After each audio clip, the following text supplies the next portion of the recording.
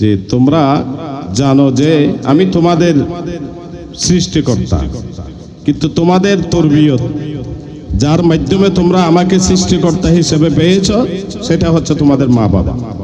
জি,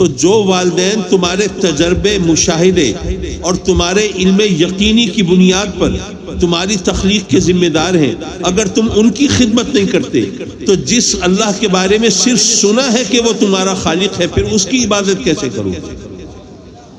যে মা বাবা তোমাদেরকে লালন পালন করেছেন, তোমরা চোখে দেখেছো, সেই মা বাবার তোমরা খেদমত করতেছো। যে আল্লাহকে তোমরা দেখো নাই, আল্লাহ যে আমাদেরকে লালন পালন করে এটা আমরা দেখি নাই, এটা আমরা অনুভব করেছি মাতা পিতার মাধ্যমে। জি, اسی طرح رب کائنات نے فرمایا کہ تمہارا رب میں ہوں، پالنے والا میں ہوں، پروردگار میں ہوں، لیکن یہ تم نے سنا ہے کہ تمہیں پالنے والا میں ہوں، دیکھا یہ ہے کہ تمہاری پرورش تمہارے والدین کرتے ہیں۔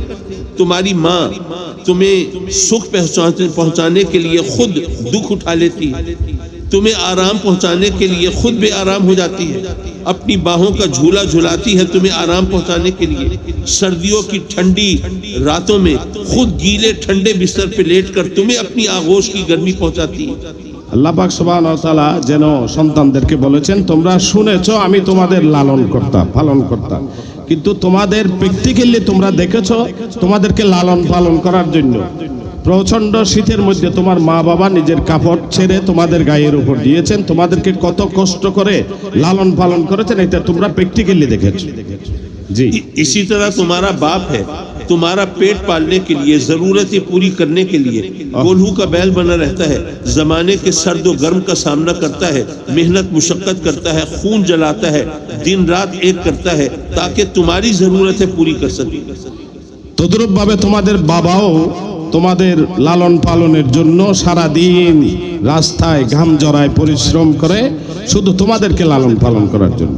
জি, تو اللہ نے گویا یہ فرمایا کہ اے میرے بندو، تم نے میرے بارے میں صرف سنا ہے کہ میں تمہارا پالنے والا ہوں، تو جن والدین کو تم اپنی آنکھوں کے سامنے اپنی پرورش کے لیے تم دکھ اٹھاتا دیکھتے ہو، تکلیفیں سہتا دیکھتے ہو، اگر تم ان کی خدمت نہیں کرتے تو جس کے بارے میں صرف سنا ہے کہ وہ رب ہے، پھر اس کی عبادت کیسے کرو؟ তোমরা যে আমি রব, আল্লাহ বলছেন আমাদেরকে, তোমরা যে যা শুনেছো আমি রব, আমি তোমাদের লালন কর্তা পালন কর্তা, কিন্তু যে মা বাবা তোমাদেরকে প্র্যাকটিক্যালি লালন পালন করেছেন সেই মাতা পিতার খেদমত তোমরা করো, তো শুনে আমার তোমরা লালন পালন করবে, আমার খেদমত তোমরা করবে না কেন, আমার প্রভুত্ব তোমরা স্বীকার করবে না কেন? জি, اور دیکھیے انسان جو ہے وہ جسم اور روح کے ملاپ سے بنتا ہے، خالی صرف جسم انسان نہیں، صرف روح انسان نہیں، جسم اور روح کے ملاپ سے انسان بنتا ہے۔ اب مشکل یہ ہے کہ ہمیں جسم نظر آتا ہے، روح نظر نہیں آتی، اور ہماری مجبوری یہ ہے جو چیز ہمیں دکھائی دیتی ہے اس کا ہمیں زیادہ خیال ہوتا ہے۔ হুজুর এরশাদ করছেন শরীর এবং আত্মা দুইটার নামই হচ্ছে মানুষ, তা আমরা ওইটাই পালন করে যেটা আমরা দেখি, শরীরকে দেখা যায়, রূহ দেখা যায় না, এটাই। জি, تو اب آپ ذرا غور کیجئے، چونکہ ہمیں جسم نظر آتا ہے، اس کا ہمیں احساس ہوتا ہے، اس کی ضرورتوں کا ہم خیال رکھتے ہیں، جسم کی بھوک مٹانی ہے، پیاس بجھانی ہے، سردی گرمی کا خیال رکھنا ہے، جسم کو ڈھانپنا ہے، اس کی آسائش اور راحت کے لیے ہمیں خون پسینہ جلا کے کمائی کرنی ہے، لیکن کبھی خیال نہیں آیا کہ جسم بیمار ہوتا ہے اس کا علاج تو کرتے ہیں، روح بھی بیمار ہوتی ہے۔ আল্লাহু আকবার। جسم اگر اس کو بھوک لگتی ہے تو روح کو بھی بھوک لگتی ہے، تو جسم کی بھوک کا اہتمام کرتے ہیں، روح کی بھوک کا کوئی خیال نہیں کرتے۔ আল্লাহু আকবার। হুজুর বলছেন যে আমাদের শরীরে যখন অসুস্থতা বোধ করি, আমরা রোগ হয়, তখন আমরা চিকিৎসা করি, খাওয়ার দরকার হলে খাবার দিই, গরম লাগলে আমরা ঠান্ডায় যাই, ঠান্ডা লাগলে আমরা গরম ব্যবহার করি, কাপড় গরম কাপড় ব্যবহার করি, এটা আমরা খেয়াল রাখি। কিন্তু যেভাবে রুর অসুস্থতা আছে, রুর প্রয়োজন আছে খাওয়া দাওয়ার, তদ্রূপ আমাদের কলবের মধ্যে যে একটা রু আছে শরীরের মধ্যে, রুরও কিছু খোরাক আছে, রুরও চিকিৎসার প্রয়োজন আছে। جسم کی بھوک کا خیال ہے نا، تو ہم روٹی کھاتے ہیں، جسم کی بھوک مٹتی ہے، رمضان گزرا ہے، افطاری کے وقت کتنا مزہ آتا ہے، بھوک لگی ہوتی ہے، پھر کھانا کھاتے ہیں، مزہ آتا ہے، لطف آتا ہے، لیکن روح کی بھوک کا کیا کریں؟